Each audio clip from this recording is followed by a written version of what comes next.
¿Qué tal? ¿Cómo están? Muy buenas noches. Gracias por su sintonía. Soy Eduardo Arévalo y esto es Debate, y esta noche tenemos el gusto de recibir en los estudios a Leonor Selva, directora ejecutiva de ANEP, quien ya está con nosotros para conversar esta noche. Leonor, bienvenida. Hola, buenas noches Eduardo, y gracias por tenernos aquí. Vamos a hacer una plática muy importante de temas, sobre todo enfocados en aspectos económicos, para que usted pueda poner mucha atención y participar de la entrevista. Y vamos a saludar a quien hace posible este primer segmento de debate, la Central de Seguros y Fianzas, líder en fianzas. Los salvadoreños somos valientes. Somos solidarios. Juntos saldremos adelante. Como siempre. ¡Ánimo! Y a luchar. Protejamos a los que más amamos y caminemos juntos con fe. Comprometidos con el progreso de El Salvador. La Central de Seguros y Fianzas. Su centro de confianza.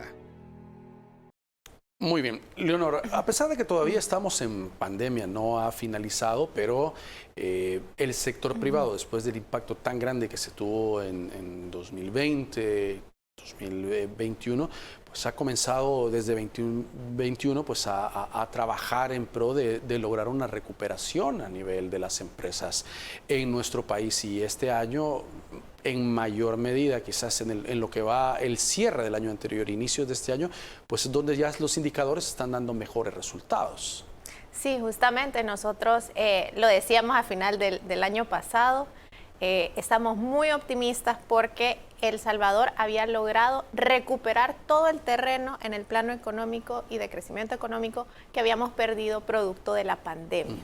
Hay que decirlo, El Salvador, porque tuvo uno de los cierres más grandes y largos del mundo, o sea, tomamos las medidas más drásticas sobre la economía, también tuvimos una de las caídas de nuestra economía más grandes en la región centroamericana, que fue de 8% más o menos.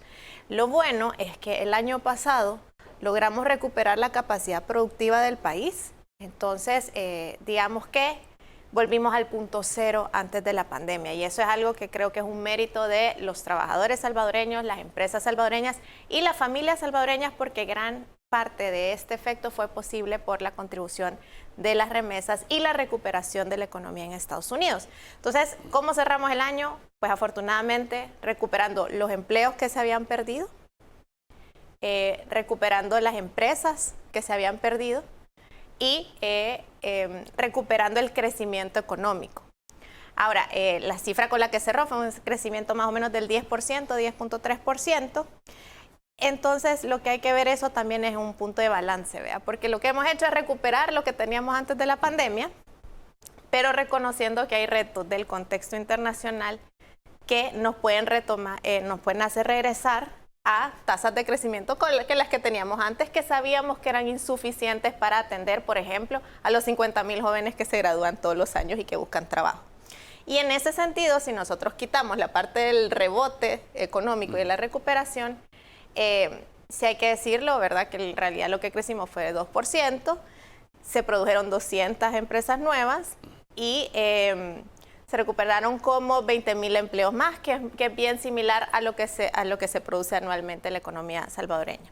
Ahora, hay un factor también que hay que considerar. Decíamos, estamos en pandemia, seguimos en pandemia, y los números del Seguro Social dan cuenta de la cantidad de empleados que siguen, si bien, gracias a Dios, no graves en hospitales, no es necesario, pero están pasando su periodo de cuarentena en sus casas, es decir, no están llegando a las empresas a laboral, y eso genera un costo al sector privado, al gobierno, a todo el mundo. La productividad, pues obviamente se ve impactada también a raíz de esta situación, porque no es uno por hogar, a veces son 2, 3 y hasta 4 por hogar. Justamente, de hecho, el fenómeno es que por el efecto del aislamiento, cuando alguien en la familia caía enferma, pues todos se tenían que aislar y todos tenían que reportar a sus lugares de trabajo. Entonces hay que decirlo, que hay que seguir cuidándonos y seguir las medidas preventivas, a pesar de que el gobierno las haya levantado como requisitos legales.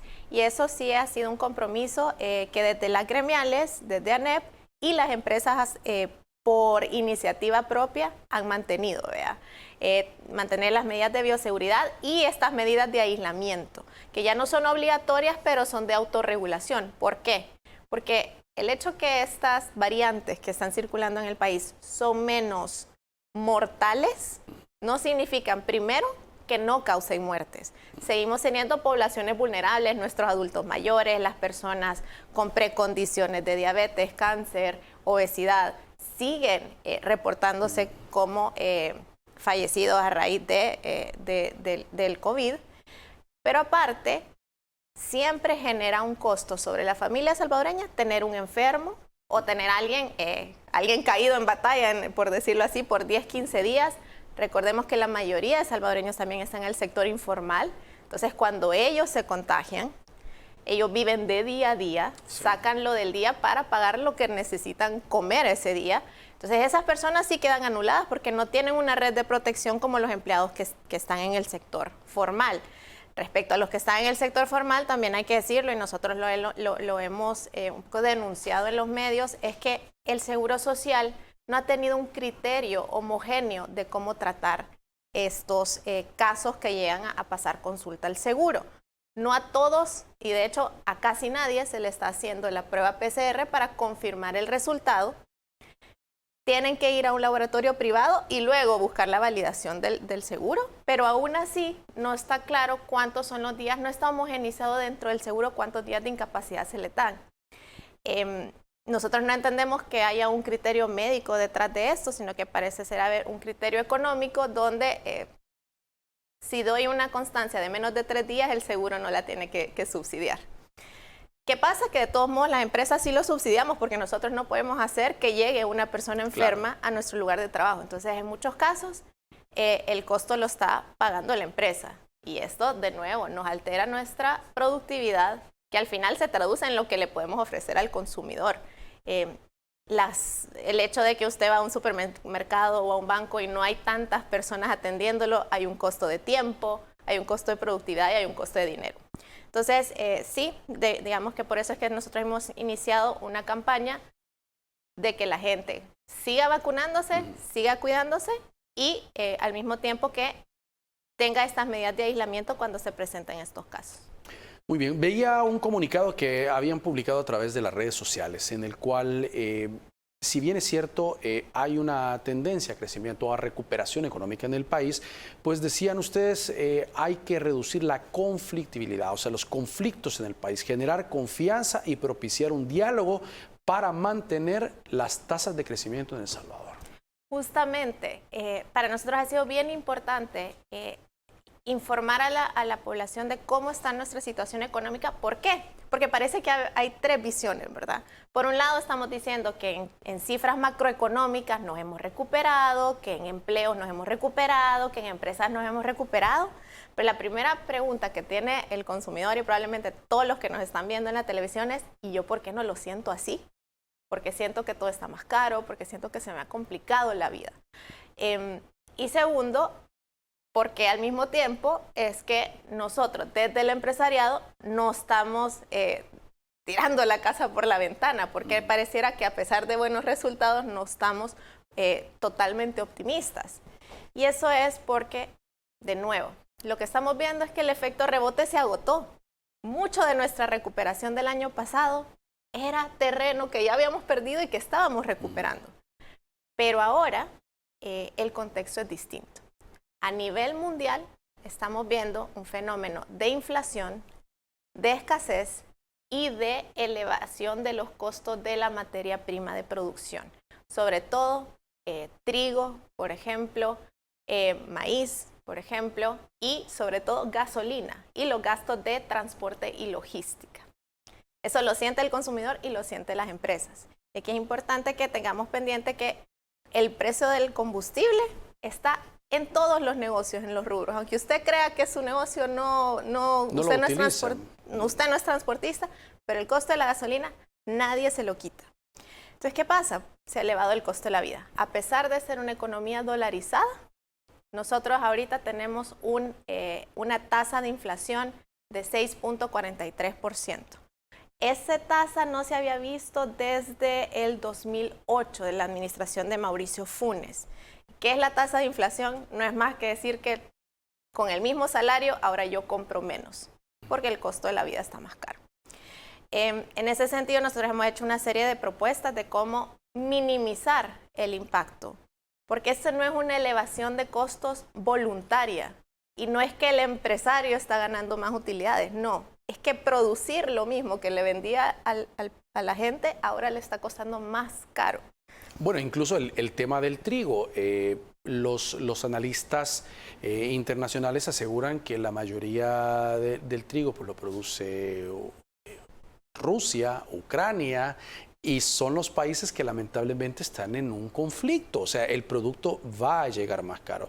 El tema de esta misma crisis genera un impulso a la alza en los precios de los combustibles, la alta demanda, las nevadas en los Estados Unidos. O sea, son factores externos que nos están golpeando iniciando el año. Pero ustedes dicen que se podrían tomar algunas medidas en el país para ver por lo menos reducido el alto impacto que se está teniendo.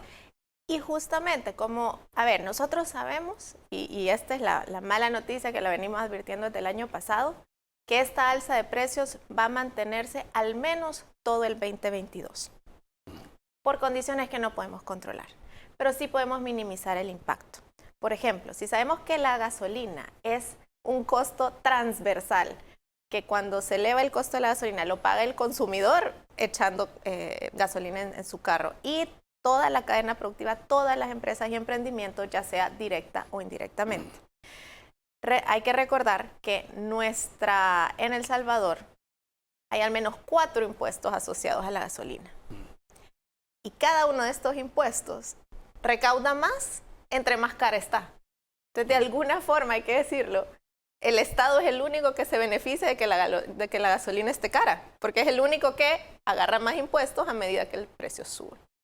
Pero no todos estos impuestos son tan útiles, necesarios o indispensables.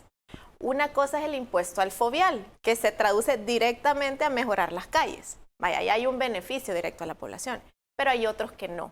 Entonces, creo que valdría la pena que el gobierno evaluara la posibilidad, revisara esos impuestos y, aunque sea por el periodo del 2022, eliminara algunos. Puede ser una medida transitoria o puede ser permanente.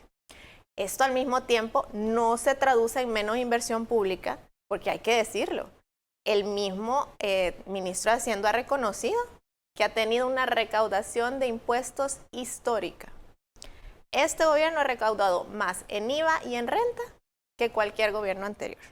Entonces creo que no los desbalancearía ni los dejaría sin dinero para hacer inversión pública, que se revisara que por un periodo de 6 meses, 8 meses o el año, el 2022, alguno de estos impuestos de la gasolina quedara suspendido temporalmente. Al mismo tiempo hemos planteado otras medidas. Había un tema de tarifas de instituciones públicas que estaban incrementándose. Lo hemos llevado a la mesa de CIFACIL para decir, ojo, a veces una institución pública cree que solo ellos están aumentando las tarifas, pero si todas las instituciones públicas están aumentando las tarifas de permisos, revisiones, trámites de aduana al mismo tiempo, al final eso se le traduce al consumidor. Muy bien, tenemos que hacer una pausa, vamos a continuar abordando este tema, algunas de las propuestas para minimizar el impacto pues, de la inflación que estamos viviendo en el país, así que ya regresamos.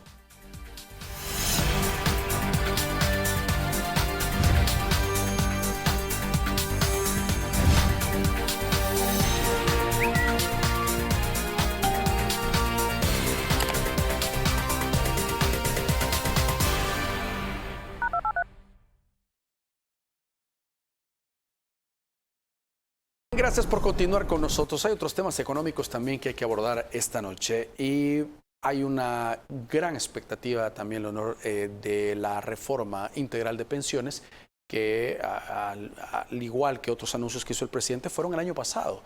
Me recuerdo que fue para el Día de la Independencia que hizo uno de los anuncios que dijo que ya estaban trabajando y que ya próximamente podría ser presentado. Ya iniciamos el año y todavía se continúa dando estudio. Las autoridades de Hacienda y otros funcionarios también pues, se han referido al tema y dicen se continúa trabajando en la mejor propuesta que sea pensada, dicen, en poner al centro de esto a los pensionados y a los cotizantes actuales, pero que si vieron la reforma. Pues bueno, nosotros creo que en ese tema el hecho es que esta nueva propuesta que se está preparando está siendo preparada a puertas cerradas. Conocemos muy poco de actores de la ciudadanía que estén siendo involucrados activamente en la formulación de esta reforma.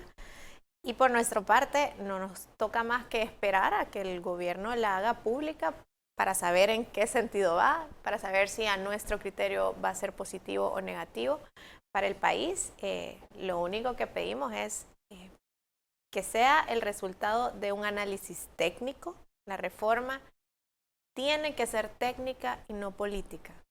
Solo así se va a garantizar que sea sostenible. ¿Cuántas veces gobiernos anteriores no han anunciado reformas solo por querer dar el anuncio y al final el ciudadano o termina afectado o termina igual? Entonces, pedimos análisis técnico, pedimos que se consulten a los distintos sectores que están involucrados y pedimos que el proceso de ley nos permita opinar, conocer, estudiar y que se apruebe en orden. Ahora, sí hay que reconocer que el sistema actual está colapsando. Es decir, las pensiones actuales que se están pagando son muy pocos para el alto costo de la vida, que ya hablábamos del tema de la inflación, es decir, no sirve absolutamente para nada. Muchas personas tienen todavía que seguir trabajando para llevar dinero a sus hogares porque es insuficiente. Ciertamente nosotros creemos que el sistema actual debe reformarse. Hay que decirlo, es que históricamente lo que tenemos ahorita es una especie de Frankenstein, porque se hizo una reforma muy agresiva y luego se empezaron a hacer una serie de reformas chiquitas con distintos incentivos. Y hay que decir, uno de los incentivos más dañinos era que se empezó a ver el fondo de pensiones como un fondo donde el Estado podía ir a agarrar dinero para hacer gasto público de otra naturaleza. Eso ha sido de las cosas más dañinas del sistema de pensiones actual, que ahorita lo tiene colapsado. Pero también yo quiero regresar a puntos fundamentales. Más allá de la reforma, que esperamos a ver el texto, ¿verdad? Ahorita no nos podemos pronunciar al respecto porque no sabemos en qué sentido va. Si no generamos más empleos formales, nunca vamos a tener suficiente gente con pensión digna. El sistema de pensiones tal cual está diseñado depende de que más personas coticemos, tengamos un fondo más grande todos en colectivo y así podamos invertir mejor, producir más utilidades y que ese fondo esté subsidiando a los que se van cotizando. Si no generamos empleos formales en este país, nunca va a ser suficiente el fondo y siempre vamos a estar jugando con pensiones que no son dignas o suficientes para nuestros adultos mayores. Las pensiones se fundamentan en la idea de la solidaridad, de que yo que estoy joven ahorita y estoy cotizando, lo que yo estoy metiendo al sistema me sirve para generar pensiones para los nuevos. Si yo no le doy empleo a los jóvenes, si yo no le doy empleo formal a las generaciones que ahorita estamos trabajando, ese fondo no le va a alcanzar ni a ellos ni a nosotros.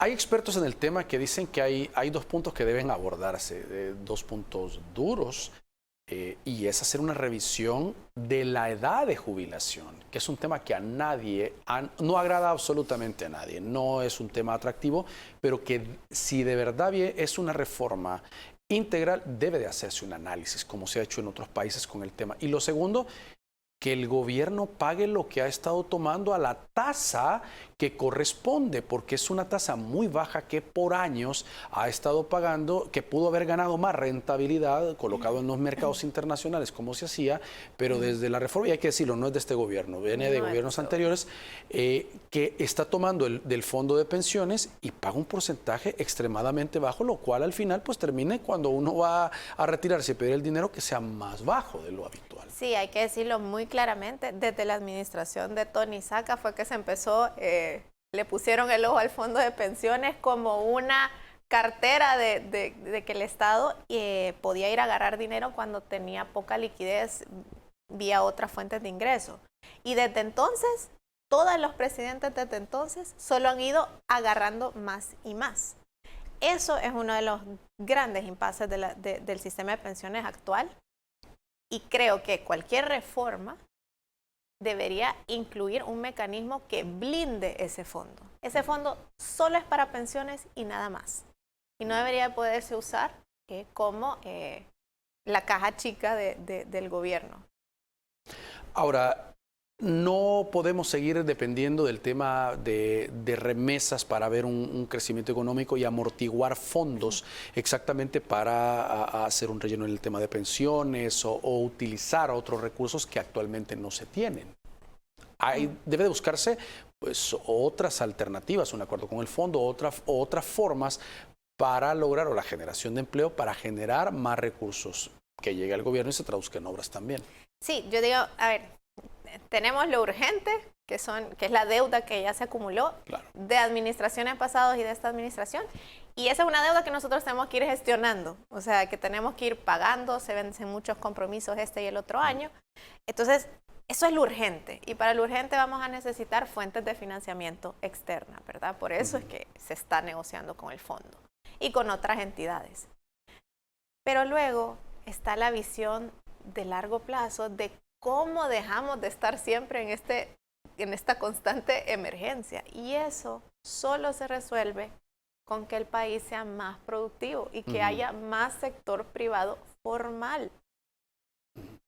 Nosotros somos un actor medular en la economía del país.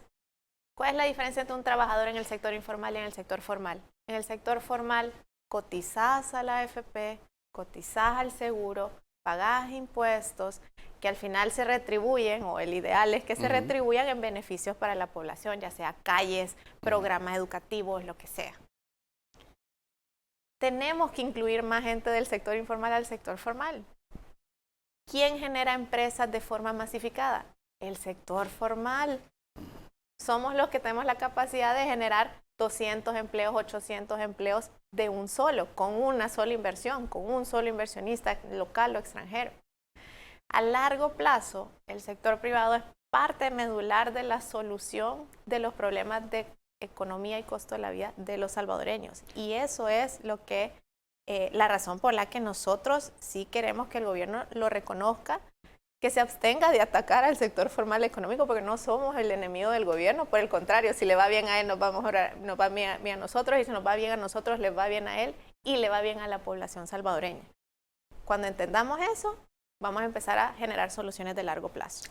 Ahora, el gobierno a corto plazo, mediano plazo, está buscando fondos. Hemos escuchado y visto declaraciones donde hablan de la colocación de bonos en Bitcoin. Hemos visto también la incorporación de El Salvador al Banco de Desarrollo de Latinoamérica. O sea, otras fuentes de alternativa como, el Fondo Monetario ahorita no libera los 1.300 millones de dólares, pues vamos a buscar otra forma para obtener recurso líquido para suplir los compromisos que se tienen. Sí, pero todas estas fuentes alternativas son más deuda. Claro. Lo que estamos haciendo es agarrando un préstamo de un lado para resolver la deuda urgente que tenemos ahora. Volvemos. Y toda la deuda siempre está garantizada por cómo te va en tu economía real. Entonces volvemos a que el sector productivo del país, que somos los trabajadores y las empresas, somos al final la base de la economía del país. Lo que queremos es que se nos generen las condiciones para prosperar todos. Y otro tema también, ya para ir finalizando, Leonor, ¿creen que El Salvador pueda caer en un default así como va la situación o la deuda que se tiene, en un impago como se tuvo en gobiernos del FMLN, al menos en 2 ocasiones? Nosotros ciertamente esperamos que no. Eso requiere mucha responsabilidad de parte del ministro de Hacienda y del gobierno en general. Y el llamado es a que no caigamos en un impago, pues, porque al final eso nos atrasa en términos de desarrollo y crecimiento muchísimo. Y no solo afecta al gobierno, sino también al sector privado, porque al estar en esa condición, pues también la banca tradicional se vuelve más caro los créditos. Hay un impacto directo en todo. Hay un impacto justamente, o sea, todo es una cadenita, ¿verdad? Y creo que siempre nos han vendido la idea de que la cadenita se puede frenar antes de que le afecte al salvadoreño común o que no le afecta al salvadoreño común, pero eso no es cierto. Y lo hemos visto infinidad de veces. Si cayéramos en un impago o no se hace un uso responsable de las finanzas públicas, las empresas y, por ejemplo, la banca se vería obligada a subir tasas de interés y eso se traduce a que el crédito que usted paga o le va a salir más caro o simple y sencillamente no lo va a tener. Muy bien. Leonor, gracias por acompañarnos esta noche. Gracias a ustedes y a toda la teleaudiencia que nos vio. Gracias a ustedes por su sintonía, que descansen y recuerden con su cita con nosotros el día de mañana. Les esperamos.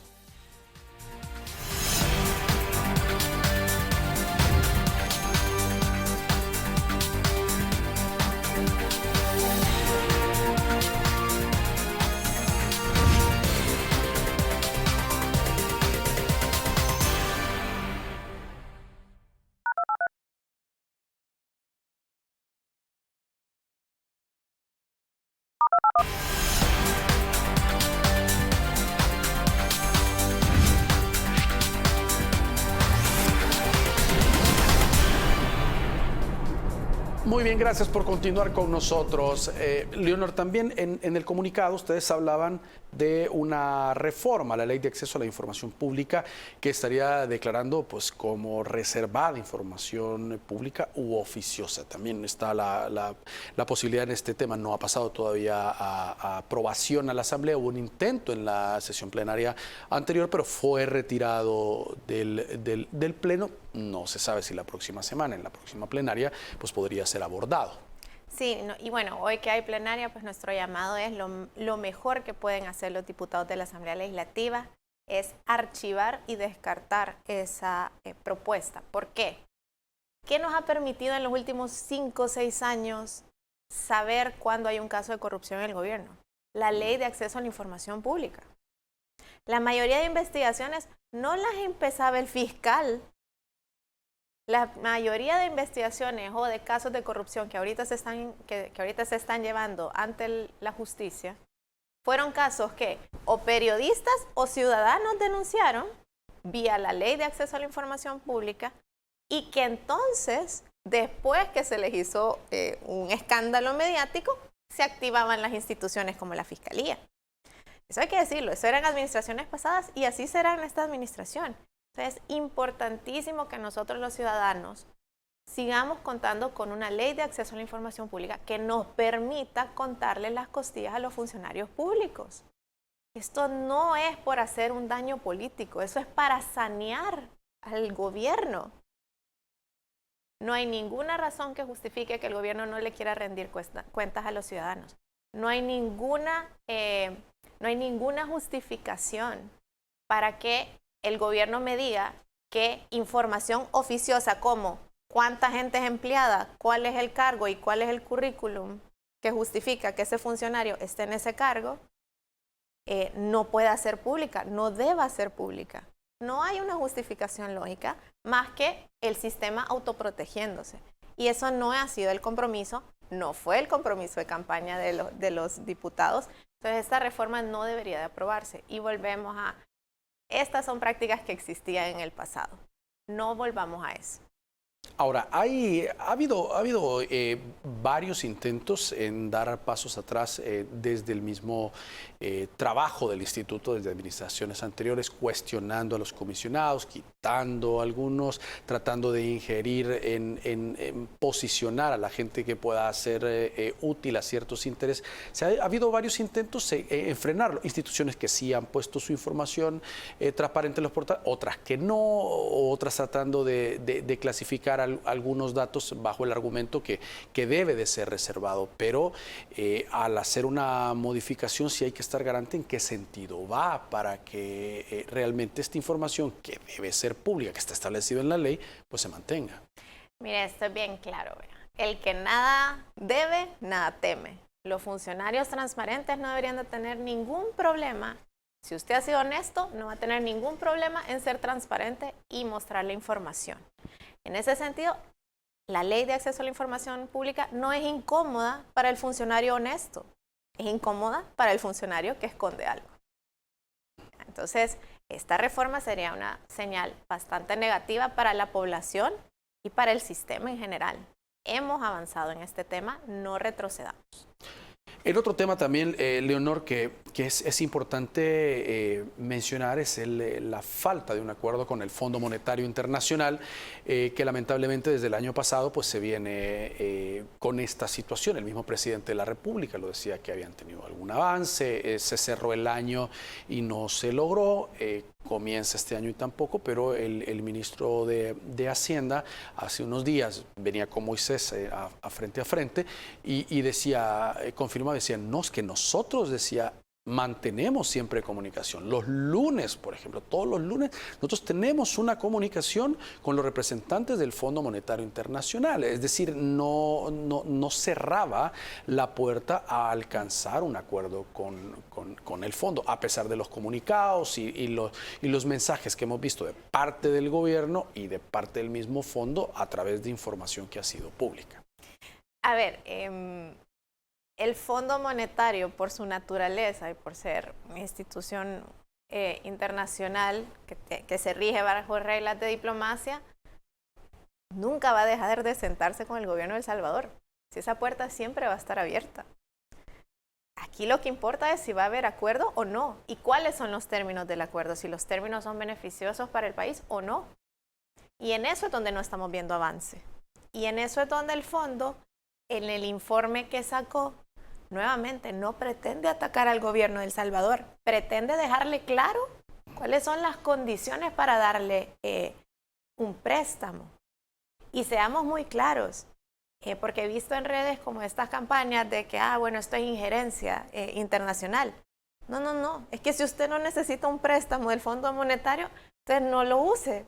Pero si lo necesitamos, y pareciera ser que por el nivel de endeudamiento y gasto público lo necesitamos, entonces sentate y vas a tener que acatar algunos de los términos y condiciones que te pone el que te está dando dinero. Eso a mí me parece lo más natural del mundo.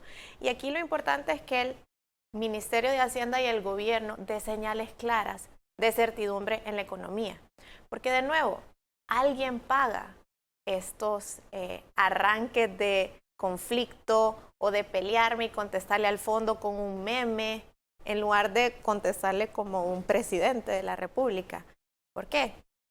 Porque el mismo gobierno luego quiere colocar deuda pública y primero no le prestan todo lo que pide.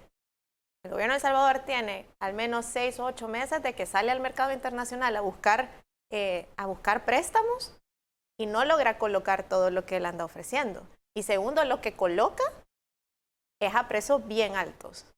Y eso lo pagamos nosotros, en tasas de interés.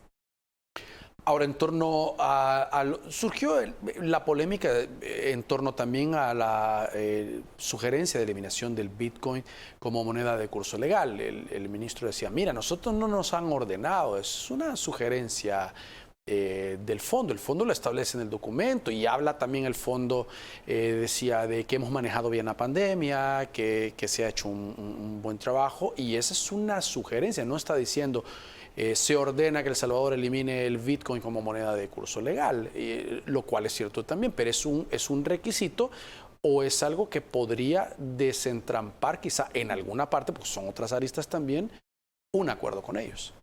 Justamente, o sea, volvemos a lo mismo. El fondo no se está metiendo en la soberanía de El Salvador y en las decisiones que toma.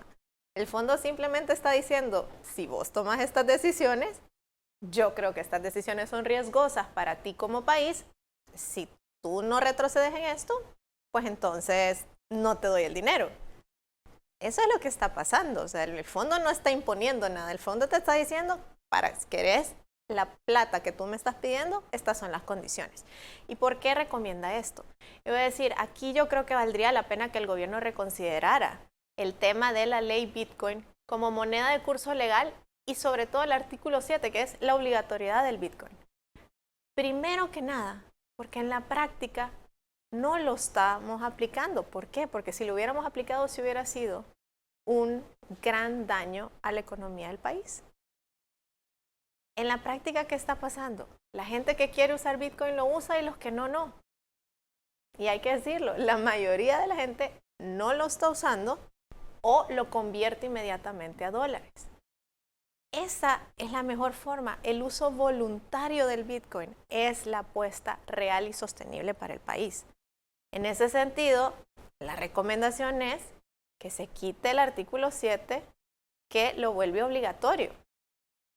Esa es la misma recomendación que está haciendo el fondo, es lo mismo que se les dijo desde ANEP cuando se anunció la ley Bitcoin. Ahora, ¿ven ustedes, así como anuncia el presidente, como son las publicaciones del gobierno y lo que dice funcionarios como el ministro de Hacienda y otros, de los avances que se tiene una ciudad Bitcoin, todo eso, que hay una intención del gobierno de decir, ok, sí, vamos a quitarlo de moneda de curso legal o vamos a tomar otro tipo de decisiones con el Bitcoin? ¿Lo ven ustedes real que pueda ocurrir esto en el país?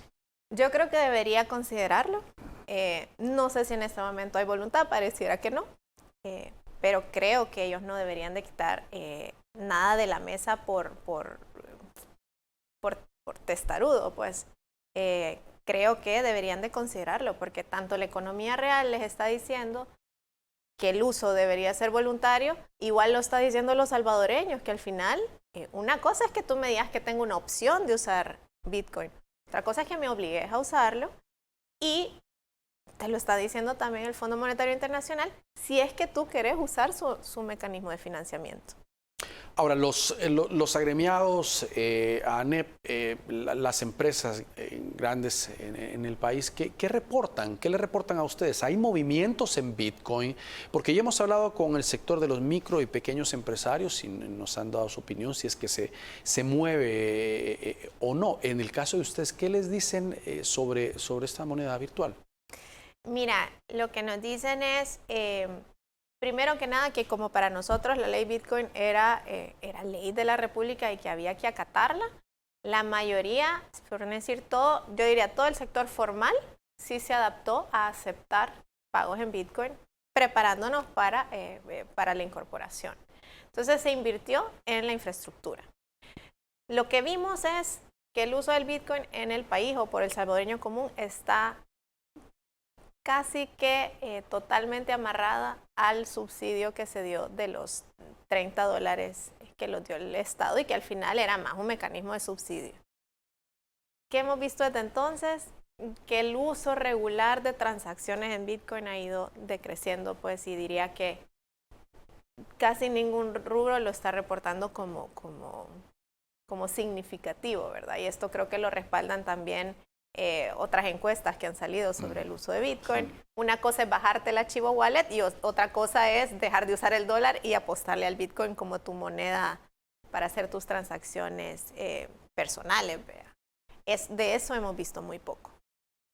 Ahora, sí podría quedar como una alternativa, por ejemplo, si viene inversión extranjera que trae Bitcoin para invertir en turismo, en la misma ciudad Bitcoin o otros lugares que quieran apostar. Sí, efectivamente. A ver, nosotros no nos oponemos a introducir esta tecnología y no nos oponemos a explotar todas las nuevas mercados que se pueden abrir de esto.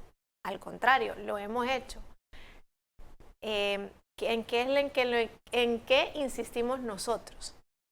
En que por un lado el uso debe ser voluntario y dejar que la adopción del Bitcoin sea voluntaria y que sea orgánica. O sea, nosotros hemos adaptado, todos los comercios han ido adaptando la tecnología porque el consumidor lo va usando.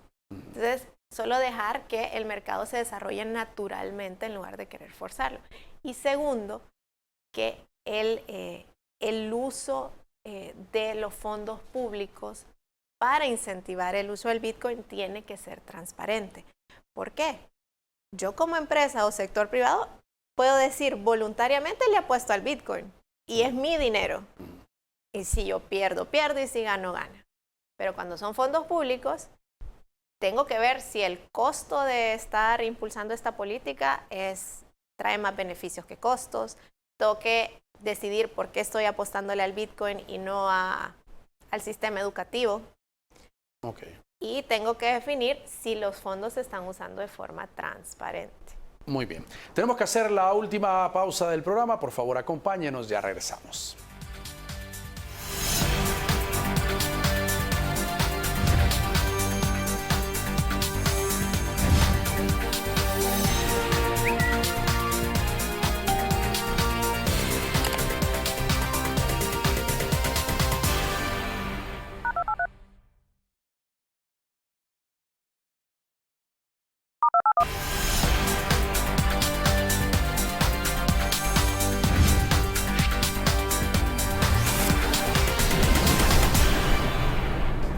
Gracias por continuar con nosotros. Estamos conversando esta noche con Leonor Selva, directora ejecutiva de ANEP. Leonor, ¿es necesario, decía el comunicado, establecer también reglas claras en un sistema democrático para la generación de más inversión, tanto empresarios nacionales como la atracción de inversión extranjera también? Sí, justamente nosotros consideramos importante pronunciarnos la semana pasada porque estamos viendo decisiones que se están tomando en la Corte Suprema de Justicia, en la Fiscalía General de la República y en la Asamblea Legislativa que afectan directamente el clima de inversión. Y nuestra intención era visibilizarle al Estado, porque al final es un solo Estado y ahora más que nunca, porque digamos que una sola fuerza política tiene la correlación en todas las instituciones de gobierno y de estas instituciones asociadas a la Corte Suprema, a la Fiscalía. Porque si bien por un lado estamos viendo un montón de anuncios de intenciones del gobierno de dinamizar la economía, estas decisiones que se toman en estos ámbitos de la Corte Suprema de Justicia, de la Asamblea Legislativa y de la Fiscalía General de la República botan todo lo que se pueda querer hacer en clima de inversión. ¿Por qué? ¿Qué ha pasado últimamente en estas instituciones? Primero, la aprobación de la Asamblea Legislativa de una reforma al Código Procesal Penal que de alguna forma legaliza o institucionaliza la intervención de la intimidad de los ciudadanos salvadoreños. Es decir, que legaliza de alguna forma el espionaje, que le permite de alguna forma a las instituciones de seguridad usar medidas engañosas o tecnología invasiva en los celulares. Eso parecería a veces que solo impacta a, digamos que en este caso, los periodistas que han denunciado, que solo impacta a activistas o a opositores políticos, pero no es cierto. Los climas de derecho, de Estado de Derecho, y de seguridad y de ciberseguridad se están volviendo estándares indispensables en el mundo. Una empresa de tecnología, una empresa financiera que tiene que tener bases de datos no se va a establecer en un país donde haya un alto riesgo a la ciberseguridad, a la protección de los datos de los ciudadanos y a sus libres comunicaciones. Una transnacional no se va a instalar en un país que no tenga esa seguridad de proteger el derecho de sus ciudadanos y de sus consumidores. Nosotros, las empresas, tenemos la responsabilidad de cuidar los datos que ustedes nos comparten en el marco de un contrato comercial. Si no podemos garantizar esa seguridad, el riesgo es muy alto y simple y sencillamente no invertimos en el país. Ahora, los diputados, por ejemplo, de Nuevas Ideas, los hemos tenido en este foro, argumentan, mire, así como está de desarrollada la tecnología, es necesario controlar a las personas que están haciendo un abuso de esto, estafando, en casos delicados de amenazas o abusos contra menores a través de la tecnología. En el argumento de la figura de agentes encubiertos, dice, de investigación a través de redes sociales, dicen, mire, se usa para estos casos con una orden de un juez, dicen, y bajo la dirección funcional de la Fiscalía General de la República. O sea, no es que se va a espiar a periodistas, oposición o en general. Ese es el argumento que dan ellos. Y aún así, la realidad nos sugiere justo lo contrario. Porque contra quienes hemos visto que se están dando estos casos de uso de la tecnología Pegasus para intervenir teléfonos, no ha sido contra delincuentes, ha sido contra periodistas, ha sido contra empresarios, aunque no lo hemos divulgado, sí hay intervenciones. Entonces, lo que estamos viendo es que realmente se están usando estas herramientas con fines políticos y no de persecución del crimen. La modernización del Estado está bien, que nos actualicemos a las nuevas tecnologías está bien, pero para eso yo necesito que me garanticen que el fiscal va a acatar la ley, que va a actuar de forma independiente y que la Corte Suprema va a actuar de forma independiente. Y eso para nosotros es imposible garantizarlo ahorita, sobre todo hoy que se cumple el aniversario del 9 de febrero, donde el presidente invadió la Asamblea Legislativa en su momento con la fuerza militar y que desde entonces lo que hemos visto es que se ha impuesto una sala de lo constitucional que no es independiente, que no vela por los derechos de los ciudadanos, sino que responde políticamente al partido dominante actual y un fiscal que tampoco está actuando de forma independiente. En ese sentido, y esto no lo dice ANEP, si es que es ingenuo creer que afuera todas las inversiones, todos los inversionistas y los grandes empresarios y las transnacionales no tienen un resumen ejecutivo de lo que está pasando en El Salvador. Así funciona. Y cuando ven El Salvador versus Guatemala versus Costa Rica, entienden que hay condiciones más seguras para operar en Costa Rica o en Guatemala y por eso, si tú lo ves, Costa Rica está al menos una vez a la semana inaugurando o anunciando alguna empresa que está haciendo una inversión de peso, pues de 200 empleos, 800 empleos, y aquí no. Y el llamado es a eso, o sea, a veces los diputados y estos y los del pasado creen que ellos saben todo. Los empresarios sabemos cuáles son las condiciones que nosotros buscamos en los países para invertir. Nosotros sabemos qué es lo que buscan los inversionistas extranjeros para invertir. Y no es esto. No es un país donde la ciberseguridad no esté garantizada, donde la protección de los datos personales de los ciudadanos no esté garantizada, donde la libertad del uso de mis aparatos tecnológicos no esté garantizada.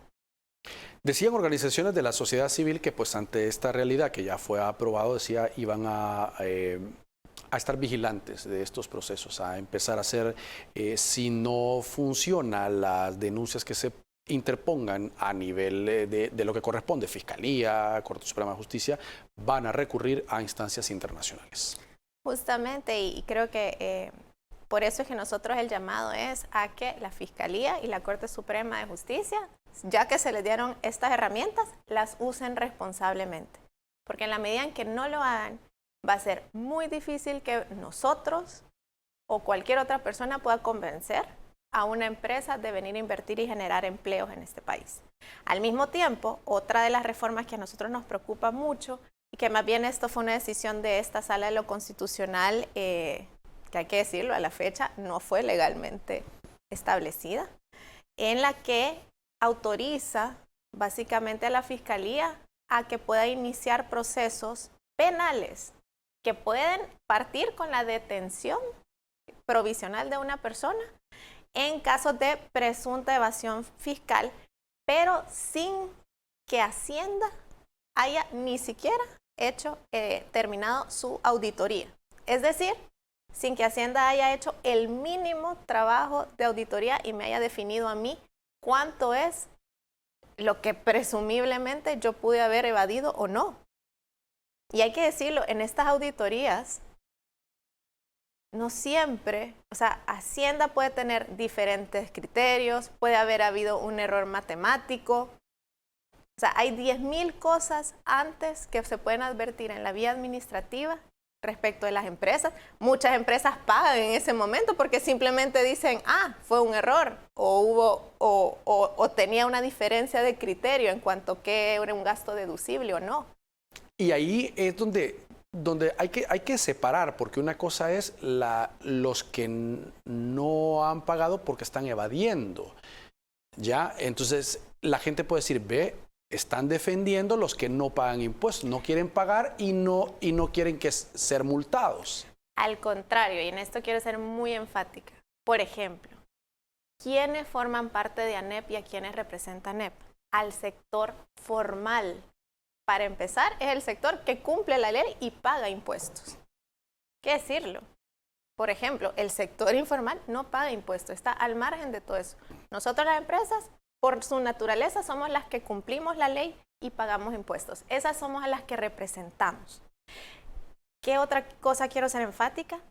Estamos a favor de que se combata la evasión fiscal, pero que se combata bien. ¿Y por qué? Precisamente porque si yo soy una empresa que pago impuestos, que haya una empresa que no paga impuestos es competencia desleal. Esa persona le ofrece mi producto más barato, pero porque no cumple sus obligaciones legales, porque va de impuestos. A mí no me conviene que existan ese tipo de empresas. Entonces, no es el tema de no combatir la evasión fiscal, es que se combata bien. O sea, que se termine el proceso que se esté desarrollando. Y si la persona se comprueba que no ha pagado deliberadamente, pues que se inicie un proceso penal contra ella. Puede pasar a vía penal. Porque ¿cuál es el problema? Y esto a mí me gusta simplificárselo al ciudadano. Cuando usted está haciendo su declaración de renta, usted primero tiene que hacer la declaración para que después me digan si eso es lo que debo, ¿no? Y yo lo meto ahí en el programita del Ministerio de Hacienda y me dice si está bien, si hay un error, si esto lo llené mal, sí o no. ¿Qué pasará si a usted lo pudieran meter preso antes de ese formulario? Antes de que Hacienda le responda si lo llenó bien o mal. Porque ese es el riesgo que existe. No es solo para las empresas, es para individuos también. Entonces ahí nos estamos saltando un paso. Y esa señal sí es muy grave para cualquier inversionista que quiera venir a generar ingresos. Porque ¿qué va a pasar? Me voy a invertir a un país donde pueden meter preso a mi gerente un día que se les ocurra. Donde sin saber me van a acusar de un delito, manchando mi marca, la reputación de mi empresa. No, simplemente me voy a otro país. Entonces, para nosotros, todos estos temas que al final se traducen en que no haya reglas claras y que no haya Estado de Derecho, son señales sumamente negativas y son frenos al crecimiento económico. Al final, ¿qué quiere la gente? Empleos y empleos dignos. ¿Y qué han dicho las autoridades? ¿Se han buscado reunirse ustedes después de esta resolución con las autoridades de Hacienda, en este caso, en torno a este tema? ¿Cómo va a aplicar esta medida?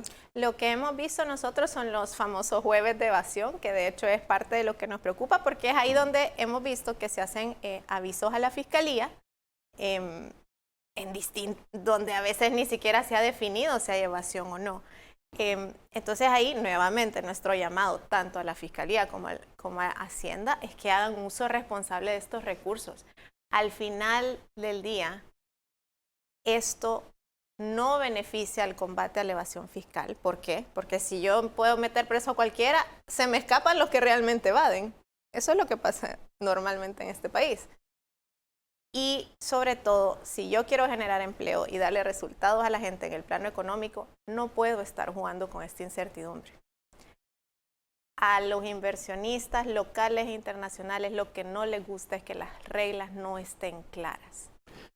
Muy bien, tenemos que hacer una nueva pausa. Hay más que abordar esta noche. Acompáñanos.